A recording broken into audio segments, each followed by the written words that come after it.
everybody, welcome back to another episode of Waiting and Finding. I am here with my husband Seth. Hey guys! And today we are going to be on the topic of standards. Standards, probably one of the most interesting topics we'll get to talk about. And the reason I think standards are so interesting is because there actually were standards in the Bible for finding a match. We're going to give you a literal example of that today. And it was out of probably one of the most famous members among the Jewish nation. The one that we sing about when we're a kid and we claim him as our father, even though in reality, our father is our heavenly father. Yes. And the Bible clarifies that. Abraham. So, Sarah, it's actually interesting when we get into Abraham because he had a lot of epic moments in the Bible. And the moment that we're going to is actually right at the end of his life. Really?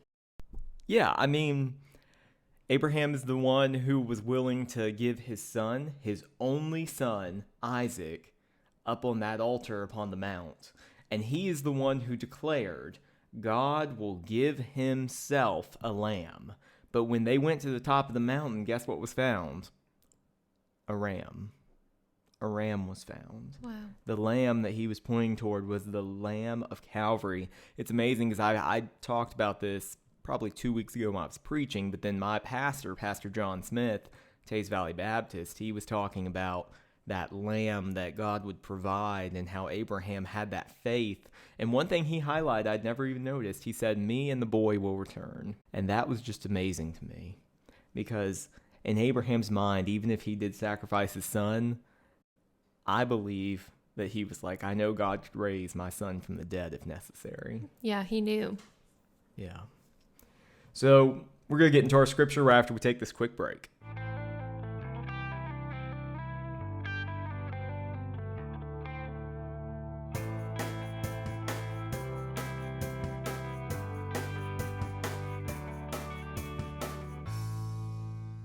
Abraham was well stricken in age in Genesis 24. Isaac was now an adult and ready to be married, and Abraham knew this, so he summoned his servant. And he had his servant put his hand under Abraham's thigh. And Abraham said, I will make thee swear by the Lord, the God of heaven and the God of earth, that thou shalt not take a wife unto my son of the daughters of the Canaanites among whom I dwell. But thou shalt go unto my country and to my kindred, and take a wife unto my son Isaac. And the servant said unto him, Peradventure, the woman will not be willing to follow me unto this land. Must I needs bring thy son again unto the land from whence thou camest? And Abraham said unto him, Beware thou that thou bring not my son thither again. The Lord God of heaven, which took me from my father's house, and from the land of my kindred, and which spake unto me, and that sware unto me, saying, Unto thy seed will I give this land, he shall send his angel before thee, and thou shalt take a wife unto my son from thence. And if the woman will not be willing to follow thee, then thou shalt be clear from this my oath, only bring not my son thither again. And the servant put his hand under the thigh of Abraham his master, and sware to him concerning the matter. And the servant took 10 camels of the camels of his master, and departed, for all the goods of his master were in his hand. And he arose, and went to Mesopotamia, unto the city of Nahor. And he made his camels to kneel down without the city by a well of water at the time of the evening, even the time that women go out to draw water. And he said, O Lord, God of my master Abraham, I pray thee, send me good speed this day, and show kindness unto my master Abraham. Behold, I stand here by the well of water, and the daughters of the men of the city come out to water. And let it come to pass that the damsel whom I shall say, Let down thy pitcher, I pray thee, that I may drink. And she shall say, Drink, and I will give thy camels drink also. Let the same be she that thou hast appointed for thy servant Isaac, and thereby shall I know that thou hast showed kindness unto my master. Standards is the topic for today. And the interesting thing about this is that the servant needed a standard when he went into Abraham's land. He went into a land, Sarah, that he didn't know. He went into a land that he had not probably seen before. If he had seen it, it had been many years. He had been among the Canaanites, where God had sent Abraham to go and dwell. Yeah. And there was a standard he set when he was at the well, saying, this will be the woman. So if he would have asked another woman and she wouldn't have taken care of the camels, if he would have asked another woman and some alternative had come up, surely he would have moved on. Right. If he would have found someone else, he would have gone with them instead of the woman that God brought to the well. And it was because of a standard he knew who would be right for him.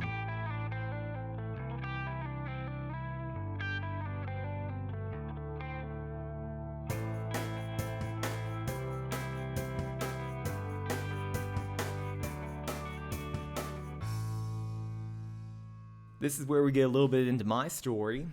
I was single until the age of 25, and it was 25 that I met my Sarah Suzanne. It was 26 that I married her. But I had actually talked to and taken a lot of women out. Now, we said we weren't going to talk about dating, but I did date before I met Sarah. And when I dated, I had standards that I had built that I would hold myself to as far as who my wife would be. One thing I said, my wife had to have a license, a driver's license. I did. Yes, you did. So, lucky Sarah had a driver's license and everything worked out on that end. Then, another standard I had was she had to be a believer.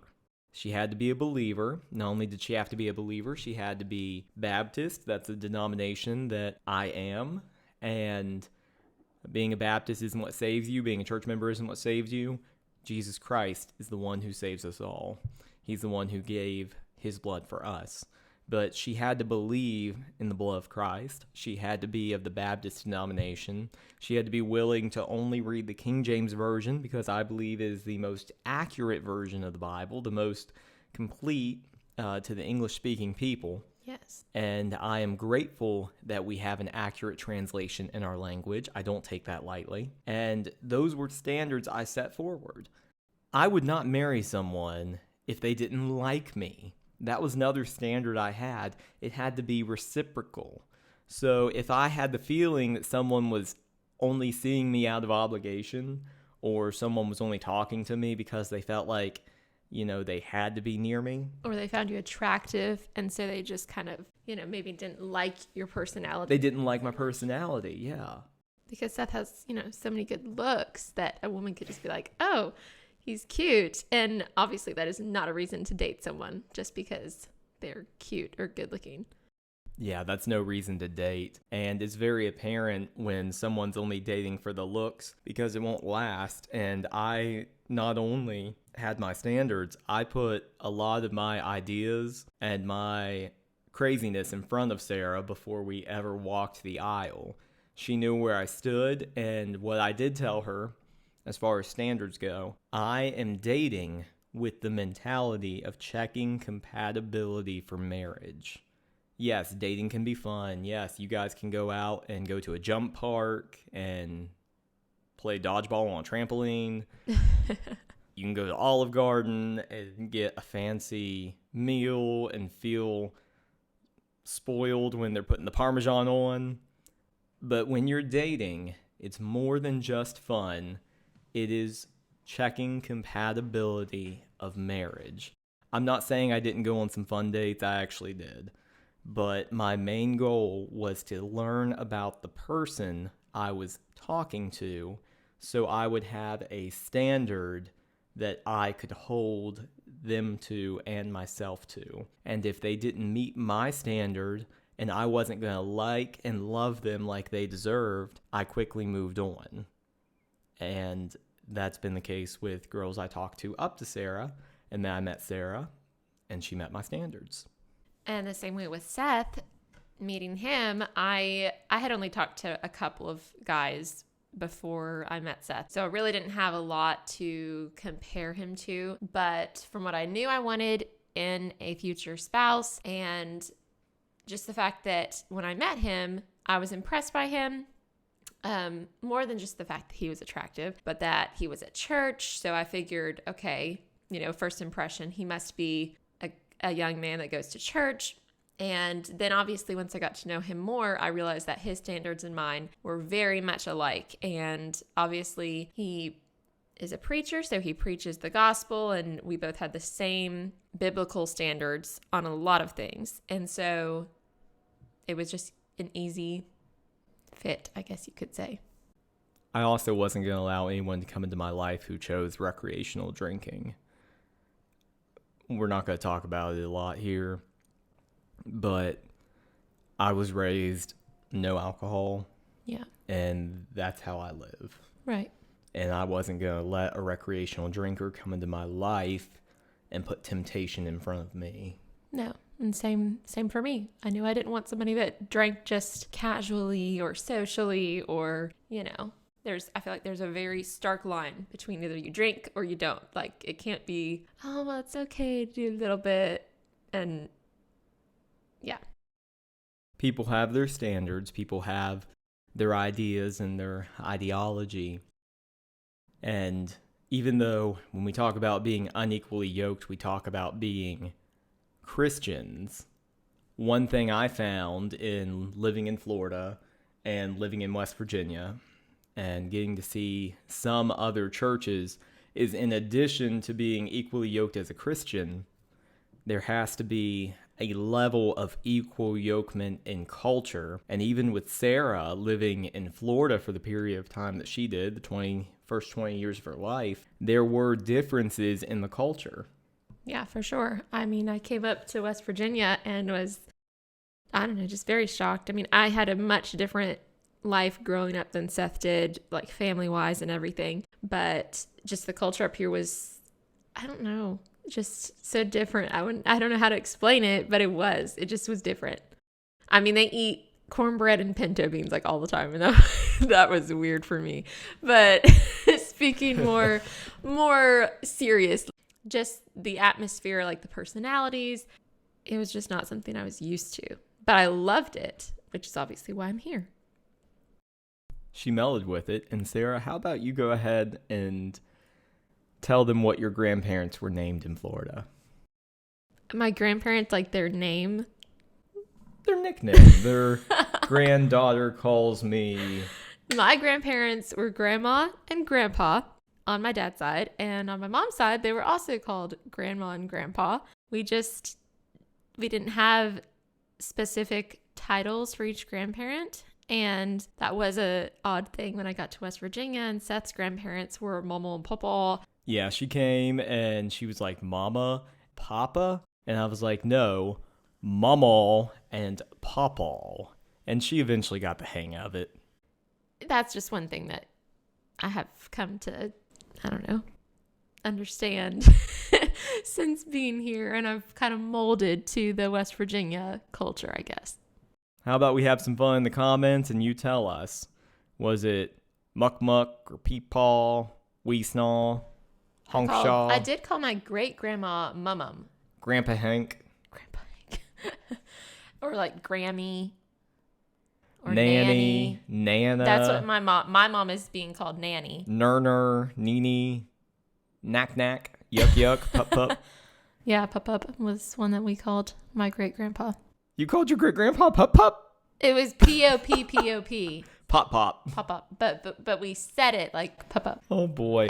Tell us what you called your grandparents in the comments. Let's have some fun here. Let's get the comments going. I like having people in the comments. And chances are we'll give you a thumbs up. If you're here with us on YouTube, and if you're on Rumble, we'll probably give you an old plus.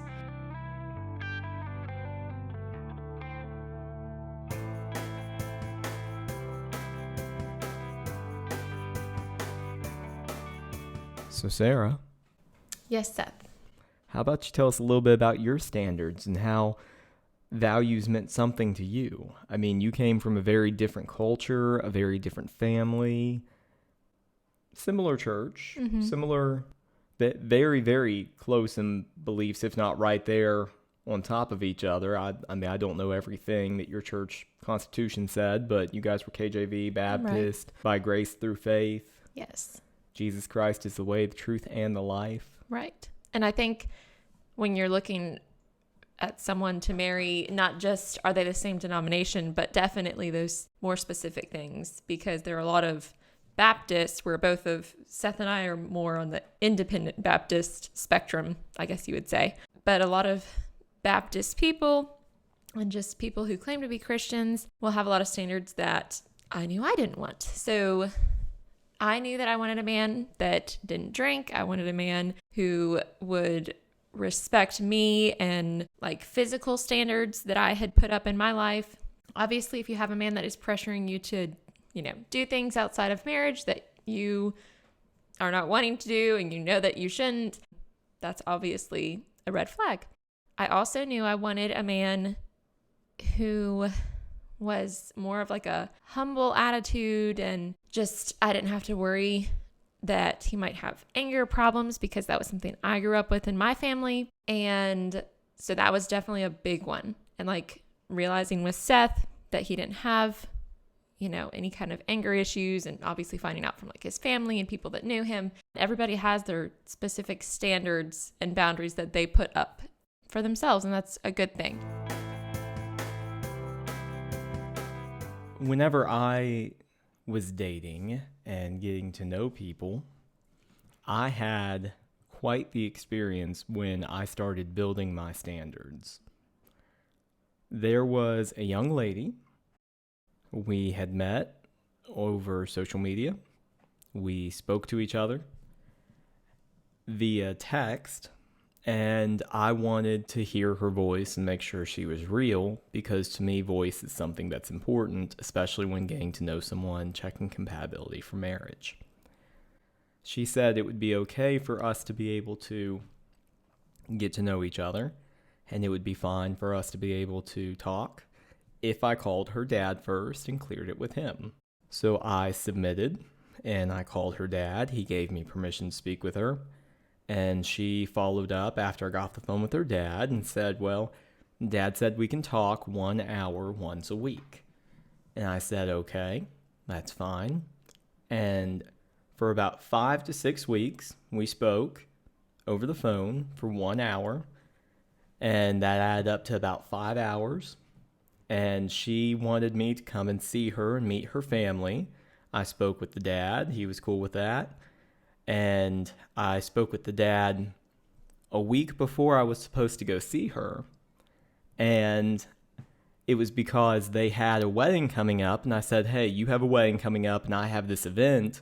May I speak to your daughter a day earlier than I normally speak to her for the hour you've allowed me to speak? And he said, yes, you can. He said, that's fine, Seth. And we got to Wednesday night, and it was time for me to call this girl after Wednesday night service. And she messages me, and she said, my mom says we cannot talk on the phone tonight. And I said, well, I cleared it with your dad a week ahead of schedule. And I said, why can't we talk? And she gave me a reason. And I said, that's okay. I said, but I will not be coming to see you next week. And she began getting very upset over text. And she said, I can talk to you for 10 minutes. So we called each other. And she was upset. I could hear it in her voice. And she said, so why aren't you coming? And I said, because I had cleared with your dad that we'd be able to talk. I've been patient in talking to you only 1 hour in a week. And now I'm not allowed to talk to you, and you expect me to drive 2.5+ hours to come and see you. And I can't do that.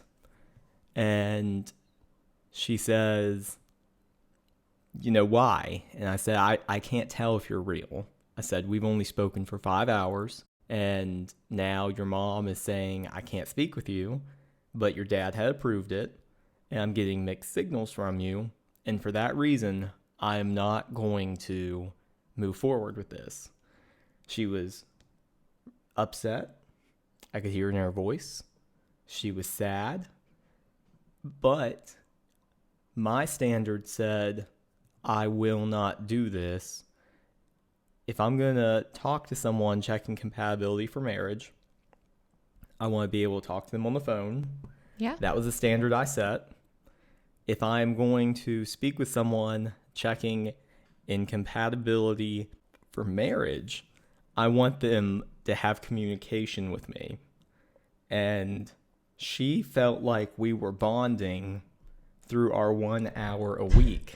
And Seth is like, I don't feel a big bond going on here. I didn't feel the same bond that she could feel. And it didn't feel like a real bond to me. It felt like a very odd friendship. And I put my stake in the ground, and I said, after I decided that this girl was not for me, I said, I will not do that again. If I'm going to check compatibility for marriage, I'm an adult. I will be able to talk to a girl for more than 1 hour in a week. And we will, have met in person at some point. And we will make sure we're real. And if I call her dad and we set up a schedule that's pre-approved by him and it's getting altered by the mom, that is an issue for me. Now, some of you all may be able to listen to this podcast and say, I'm doing that right now. I'm dating right now. Or you're single and you're like, I did that in the past and it didn't work. If you did in the past and it didn't work, don't do it again. If you're in it right now and you're listening to this, even though you're dating, I'm not judging you. I'm not telling you what to do, but I will not put up with that. I refused to. Yeah.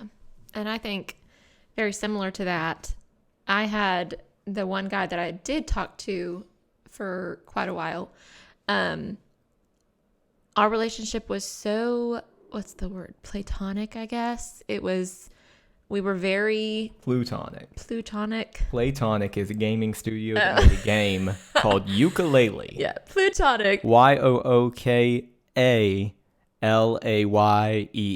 And we'll put a correction up there on the screen for those of you watching on YouTube if I spelled it wrong. But Platonic made a game called Yooka-Laylee, and Sarah's relationship was Plutonic. Yes. And we had each other's phone numbers. We were like an official couple, and we just never talked. We never talked on the phone maybe once or twice, and it was just awkward. We saw each other at church, but even then our conversations were very forced and just what have you been up to this week? And we never had deep conversations, and that was something that bothered me. I didn't feel like I could just go and talk to him about anything, and it was just so awkward all the time.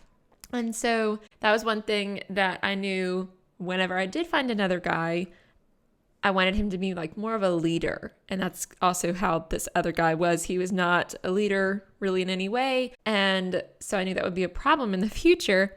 And when I met Seth, obviously he was very straightforward in what his, goals for the future were and why we were talking. And all of our conversations were more than an hour easily. And we just talked about anything that we could think of.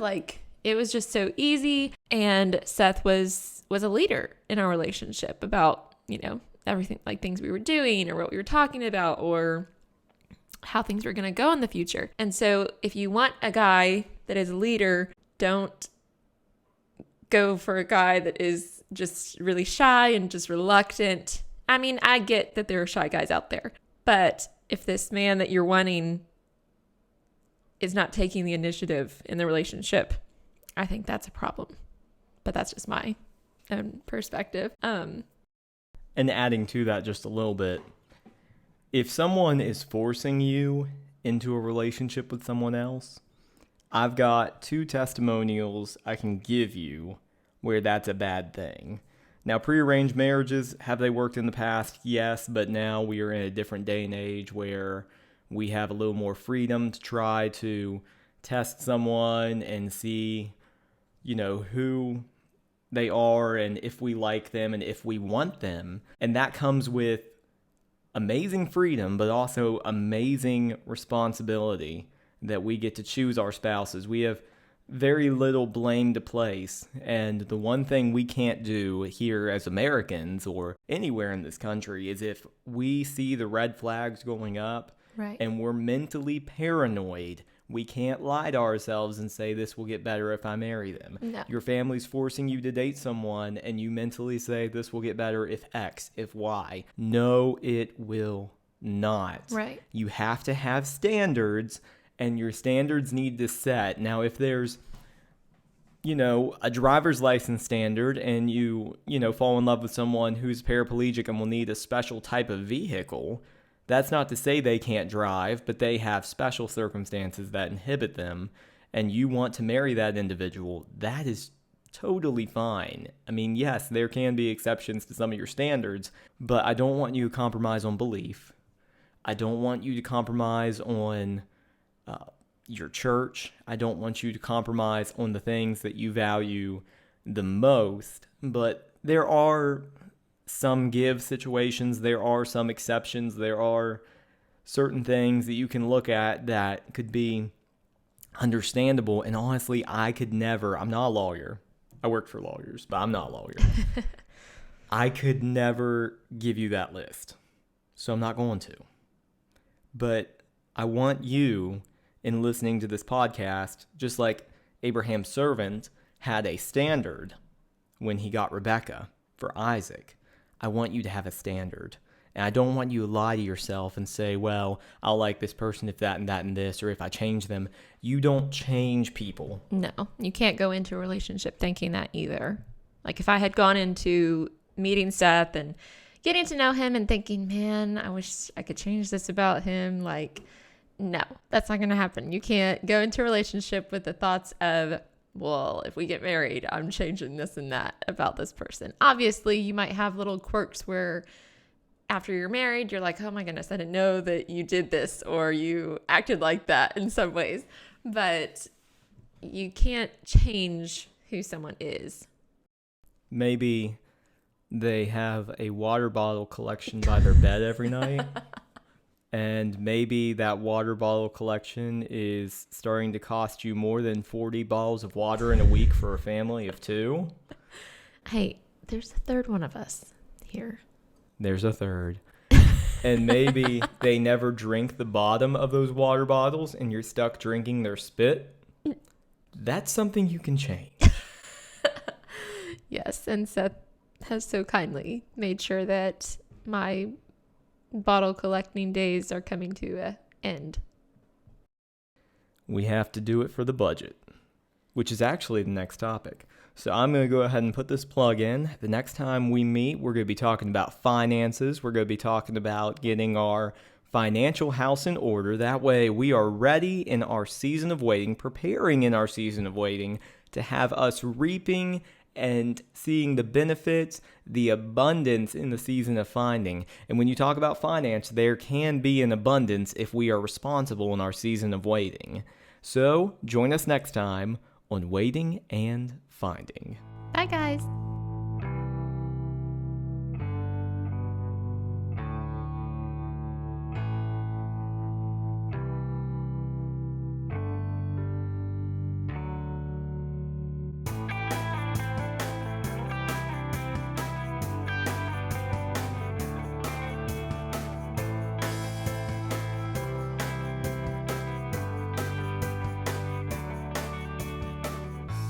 Our quote for today is, "Some men give up their designs when they almost reach the goal, while others, on the contrary, obtain a victory by exerting at the last moment more vigorous efforts than before."